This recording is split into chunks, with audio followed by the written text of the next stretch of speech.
పెమ్మసాని చంద్రశేఖర్ గారు. జనసేన టీడీపీ పొత్తులో భాగంగానే ఉన్నాము. రెండు కలిసి పనిచేస్తున్నాయి. పెమ్మసాని చంద్రశేఖర్ గారికి అవకాశం ఎక్కువగా కనిపిస్తుంది. గత 5 సంవత్సరాల నుంచి చూసుకున్నట్లయితే కనీసం మౌలిక వసతులు కూడా ఈ వైఎస్ఆర్సీపీ గవర్నమెంట్ అనేది ఏది చేయలేదు. మాకు ఇక్కడ ఉన్న సమస్యలు, నిరుద్యోగము, వీటన్నిటి మీద బాగా అవగాహన మీద ఇక్కడ పోటీ చేస్తున్నారు. ఆయన 100% ఆయన గెలుస్తారు కూడా, అందులో డౌట్ ఏం లేదు. మెయిన్ వచ్చేసేసి డ్రైనేజీ కానీ, వాటర్ కానీ, రోడ్లు కానీ, మెయిన్ రాజధాని కానీ డెవలప్ అనేది లేదు.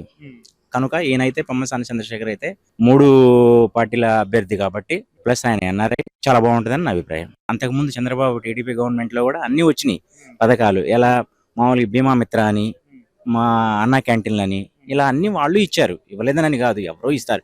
దాంతో పాటు కూడా అలానే డెవలప్ అనేది ఉండాలి కదా. అది లేనప్పుడు ఉన్న యువత కానీ, మిగతా వాళ్ళు కానీ అందరూ చాలా ఇబ్బందులు పడుతున్నారు. ఆయన గెలిస్తే కొన్ని సాఫ్ట్వేర్ కంపెనీస్ కానివ్వండి, హాస్పిటల్స్ కానీ ఇవన్నీ తీసుకొస్తారని బాగా నమ్మకం ఉంది ఓటర్లలో. ఏదైనా మార్పు మాత్రం తథ్యం. ఏదైనా కానీ మంచి మెజారిటీతో గెలుస్తారు ఆయన. సంక్షేమ పథకాలు వేరు, రాజకీయాలు వేరండి. సంక్షేమ పథకాలు ఏ గవర్నమెంట్ వచ్చినా చేస్తానే ఉంటారు. రేపు టీడీపీ గవర్నమెంట్ వచ్చినా కానీ రేపు 3,000, 4,000 చేస్తామని చంద్రబాబు నాయుడు గారు మాట ఇచ్చారు. సంక్షేమ పథకాలు వేరు, రాజకీయాలు వేరు. ప్రజలకు కావాల్సిన సౌకర్యాలన్నీ కూడా ఆయన దృష్టిలో ఉంచుకొని ఆయన చేసే ప్రయత్నాలు గాని, ఆయన ఆలోచన గాని గొప్ప ఆలోచన. ఎన్డీఏ ప్రభుత్వంగా కాబట్టి కొన్ని అవకాశాలు మెరుగ్గా అతనికి కనిపిస్తున్నాయి. అవినీతి రాజ్యం వెళ్తుంది, ఎడ్యుకేషన్ సిస్టమ్ లేదు, చదువుకున్న వాళ్ళందరూ వేరే స్టేట్లకి వెళ్ళిపోతున్నారు. ఇవన్నీ ఇచ్చే 100-200 కోసం చూసుకుంటే భవిష్యత్తు పాడైపోద్ది కదా.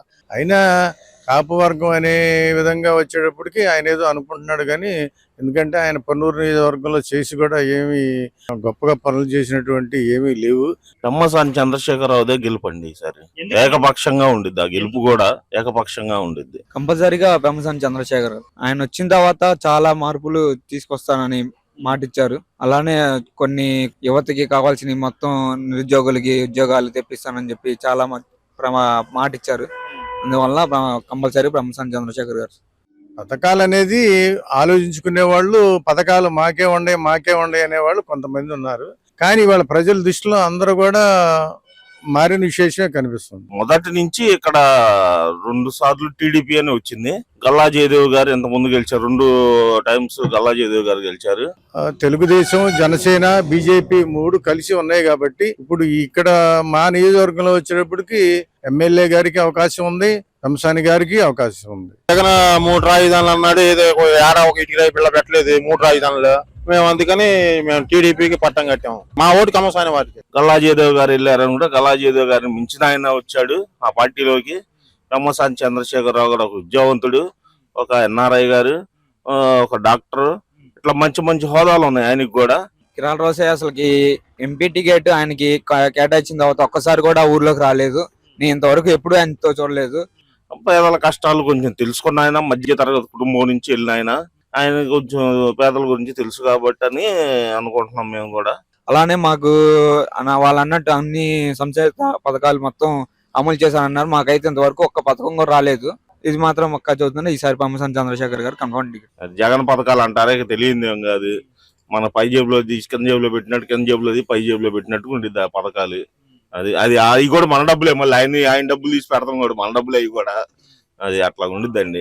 ఆ పథకాలు ఎట్లా ఉన్నాయో మన రోసయ్య గారు గెలవటం అనేది కూడా అట్లాగే ఉండిద్ది. పెమ్మసాని చంద్రశేఖర్ గారిదే అనుకుంటున్నాం అండి మేమైతే. ఈ జగన్ గారి ప్రభుత్వం వచ్చిన తర్వాత మేము చదువులు లేక ఏ పని దొరక్క, మాకు దగ్గరలో మిర్చి యార్డ్ ఉన్నా కూడా మేము ఆ పనికి వెళ్తే సాగట్లేదండి. నెలకు ఒక 15,000 ఇస్తున్నారు. కుటుంబ ఖర్చులకు కూడా సరిపోవట్లేదండి. చంద్రబాబు నాయుడు గారు వచ్చినట్టుంటే రాజధాని వచ్చి మాకు మంచి ఉద్యోగాలు వచ్చాయండి. లేని వాళ్ళకి ఏ కష్టాలు ఉంటాయని తన క్లారిటీగా తెలుస్తుందని జనం అందరూ తనకే ఓటేయాలని అనుకుంటున్నారు. గుంటూరు పార్లమెంట్ కి సంబంధించినంత వాటికి కంపల్సరీ మెయిన్ గంజాయి తాగుతున్నారండి. గంజాయి తాగి అమ్మాయిలు ఏది ఇస్తాం ఎట్లా పడితే అట్లా తిరుగుతున్నారండి. అదే ఉందంటే ఏంది మీరు మా జగన్ అన్న అని చెప్పి చెబుతున్నారండి. సంక్షేమ పథకాలంటే అందే వాళ్ళకి అందిని, అందన వాళ్ళకి అందలేదండి. అవి వాస్తవం. అది అందే వాళ్ళకంటే వైసీపీలో తిరిగే వాళ్ళకి పథకాలు అందిని, అది వాళ్ళు చేసుకున్నారు. జనసేన వైపు, తెలుగుదేశం వైపు తిరిగిన కుర్రోళ్ళైనా ఎవరైనా వాళ్ళు ప్రజలే. వాళ్ళకి జరగలేదు కాబట్టి వాళ్ళు ఓట్లు వేయరు. మెజార్టీతో పెమ్మసాని చంద్రశేఖర్ గారు ఈ గుంటూరు పార్లమెంట్ గా గెలవడానికి సిద్ధంగా ఉన్నారు. మొత్తాన్ని దగ్గరుండి మరి ఓట్లు వేయించి గెలిపించడానికి నేను సిద్ధంగా ఉన్నా. ఒక సైనికుల్లా పనిచేయడానికి పెమ్మసాని చంద్రశేఖర్ గారి దగ్గర. అది